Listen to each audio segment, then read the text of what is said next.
आदरणीय सभापति जी, चोरी करना जिनका पुश्तैनी धंधा है, जिन्होंने एक गुजराती की सरनेम भी चुरा ली,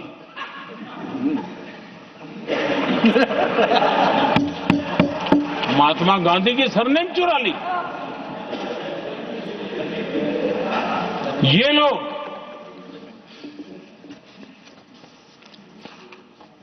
और देश की जनता इतनी समझदार ऐसी पटक देती है लोगों को। आदरणीय सभापति जी, हम एक विकसित भारत का सपना लेकर के चले और आज वो सपना देश के लोगों की ऊर्जा के कारण संकट में बदल चुका है। आज कहीं पर भी जाइए, हर कोई ये कहता है कि 2047 तक विकसित भारत बनना है। और मैं हैरान हूं, कुछ हमारे साथी सदन में इतने निराशावादी, इतने जमीन से कटे हुए लोग, बदलती हुई दुनिया से अनभिज्ञ लोग पता नहीं क्या बोल रहे हैं। वो कहते हैं हम मोदी ये भी 2047 की क्या बोल रहा है, 2047 किस दे देगा है? हमारे देश के लिए, आजादी के लिए जो लड़ते थे, जो फांसी के तख्त पर चढ़ जाते थे, जो लाठियां खाते थे, गोलियां खाते थे, जो काला पानी की सजा के लिए अंडमान निकोबार के सेल्यूलर जेल में जिंदगी बिता देते थे, लक्षावधि नौजवान अपने पढ़ाई का भविष्य का सोचे बिना, कोई परवाह किए बिना सिर्फ देश के लिए सोचने के लिए निकल पड़े थे। क्या उन्होंने कभी ये सोचा होता कि यार हमारे कालखंड में तो आजादी मिलेगी नहीं, कि मैं क्यों करूं? तो क्या देश कभी आजाद होता? ये इतने निराशावादी लोग हैं कि जब मैं डिजिटल इंडिया की बात करता था, मैं फिनटेक की चर्चा करता था, मैं यूपीआई की बात करता था, तो ये कहते थे अरे इस देश में गरीब आदमी मोबाइल फोन पर कैसे पैसों का कारोबार करेगा? 3 साल के भीतर भीतर देश ने दिखा दिया ये हो सकता है। और मैं हैरान था जिस दिन ऐसा भाषण संसद में हुआ, देश का मीडिया भी, मैं भी, ऐसे लोग, उनकी जो इकोसिस्टम है वो नाच रही थी कि देखिए मोदी को तगड़ा जवाब दिया। मोदी ने जवाब नहीं दिया। आपके हाथ में मोबाइल फोन जब यूपीआई से चलता है, काम करता है ना, तो जवाब अपने आप मिल जाता है।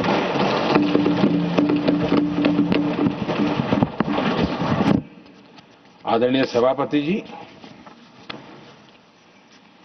कांग्रेस के समय एक व्यंग चला करता था और आमतौर पर कहे हुए और सीरियस नेचर की चर्चा में भी आता था, हंसी मजाक में भी आता था। इंडिया मिस द बस, ये कॉमन वर्ड हो चुका भाई, मौका गंवा दिया, बाजी हाथ से चली गई। इंडिया मिस द बस, ये हमेशा होता था। आदरणीय सभापति जी, आज भारत कोई बस मिस नहीं कर रहा है, आज भारत काफिले का नेतृत्व कर रहा है।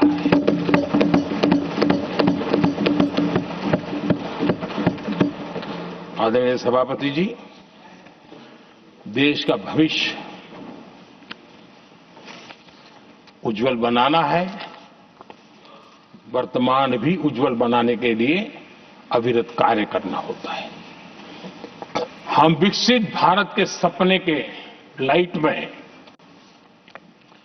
5 वर्ष की योजना बनाते हैं और हर वर्ष का बजट बनाते हैं और हम दिशा तय करके चलते हैं हम, क्योंकि हमारे लिए अगला चुनावी लक्ष्य नहीं होता है, हमारा लक्ष्य है 2047 विकसित।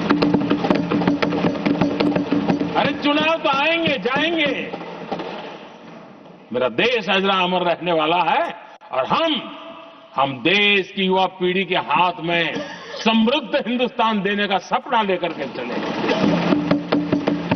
जिन बच्चे जो आज जो घर में बालक है ना, उनको भी मैं देख करके कह सोचता हूं कि मैं इसके हाथ में ऐसा हिंदुस्तान देकर के जाऊं ताकि हमें अपने काम का संतोष हो।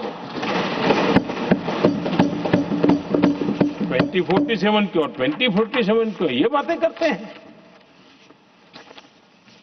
आदरणीय सभापति जी, आज जिस प्रकार से हम इनिशिएटिव लिए, चाहे स्पेस हो, साइंस हो, टेक्नोलॉजी हो, समंदर की गहराई हो, जल, थल, नभ, अंतरिक्ष, हर क्षेत्र में नए संकल्प, नई ऊर्जा, नए कदम और नई सिद्धियों को लेकर के देश आज आगे बढ़ रहा है। हम ग्रीन हाइड्रोजन पर काम कर रहे हैं, हम आने वाले युग को समझ पा रहे हैं, हम क्वांटम कंप्यूटिंग की बात कर रहे हैं, हम एआई मिशन को लेकर के चल रहे हैं और आज दुनिया मानने लगी है कि एआई मिशन भारत बहुत कुछ दुनिया को दे सकता है। ये विश्वास आज दुनिया में बना है। आज दुनिया में क्रिटिकल मिनरल, रेयर अर्थ राजनीतिक हथियार बन गया है। हम उस पर फोकस कर रहे हैं ताकि कभी भारत को किसी के पास हाथ फैलाने की नौबत ना आ जाए। आदरणीय सभापति जी, ऐसे तो अनगिनत प्रोजेक्ट हैं जिसमें विदेश का इन्वेस्टमेंट आना ही आना है, क्योंकि अब हर किसी को अपना भविष्य भारत की भूमि में नजर आ रहा है। हर किसी को अपना भविष्य भारत की टैलेंट के भरोसे नजर आ रहा है। हर किसी को भविष्य भारत के उज्जवल भविष्य के साथ खुद के उज्जवल भविष्य को जोड़ करके दिखता है। और इसलिए दुनिया आज विकसित भारत की बात हम क्यों कर रहे हैं, जिनके दिमाग में नहीं पड़ता है, दुनिया को समझ आ रहा है कि भारत ने सही दिशा पकड़ी है। चलो अब चर्चा वहां चल रही है कहीं हम बस न चूक जाए। कल तक चर्चा चलती थी इंडिया मिस करता है, अब दुनिया को लगता है अब हम लेट न हो जाए, वहां आने की स्पर्धा चल रही है। आदरणीय सभापति जी, आने वाला समय भारत के लिए अवसरों से भरा हुआ है, भारत के नौजवानों के लिए अवसरों से भरा हुआ है। भारत के उज्जवल भविष्य के लिए मैं पूरी संभावनाएं रेखांकित कर सकता हूं, मैं देख सकता हूं और उसके दिशा में नीतियां बनाकर हम आगे चल रहे हैं। हम इसको और मैं चाहता हूं, मेरे देशवासियों को निमंत्रण देता हूं और मैं देशवासियों को आज सदन से भी कहना चाहूंगा, मैंने मन की बात में भी इसका उल्लेख किया था, मैं यहां पर सभी माननीय सांसदों से भी कहूंगा कि आप भी अपने अपने क्षेत्र में ऐसे लोगों को बताइए, जब दुनिया भर में इतने अवसर पैदा हुए हैं, उसको स्थायित्व तब मिलता है जब हम उत्तम प्रकार की चीजों को लेकर के जाए, हम क्वालिटी को कॉम्प्रोमाइज न करें। मुनाफा कम क्यों न हो, लेकिन क्वालिटी को हम निरंतर उत्तम करते जाएंगे।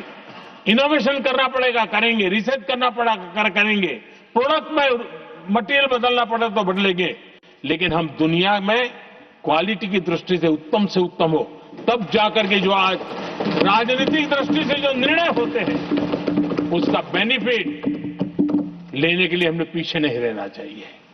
मेरे देशवासियों से मैं आज यही आग्रह करूंगा कि आप क्वालिटी के विषय में मेरा साथ दीजिए, क्वालिटी में कॉम्प्रोमाइज न करिए। आप देखिए, दुनिया सिर्फ और सिर्फ made in India, made in Bharat, made in India, made in Bharat, इसके लिए गीत गाने लग जाएगी। आदरणीय सभापति जी, मैं कांग्रेस के मित्रों का भी आज आभार व्यक्त करता हूं कि कम से कम मुझे, उनको पता था, पहले प्रयोग कर चुके थे, पिछले 10 साल में मुझे 5-6 बार इस प्रकार से बोलने से रोका गया, लेकिन उनको मालूम था एक बार शुरू होता हूं तो रुकता नहीं। और मैंने कहा था एक बार एक अकेला, तो अब अनुभव से सीख गए हैं कि इसमें कोई दाल गलने वाली नहीं है, तो समझदारी से काम लिया और ऐसी समझ उनको निरंतर मिलती रहे, ये भी मैं प्रार्थना करता रहूंगा। आदरणीय सभापति जी, मैं राष्ट्रपति जी के उद्बोधन में योगदान देने वाले सभी सांसदों का भी आभार व्यक्त करता हूं। जो भी उत्तम विचार यहां प्राप्त हुए हैं, उत्तम विचार देश की प्रगति में जरूर काम आएंगे, ऐसा मैं विश्वास देता हूं। और आदरणीय राष्ट्रपति जी का इस संबोधन के लिए मैं हृदय से आभार व्यक्त करते हुए मेरी वाणी को विराम देता हूं। बहुत बहुत धन्यवाद।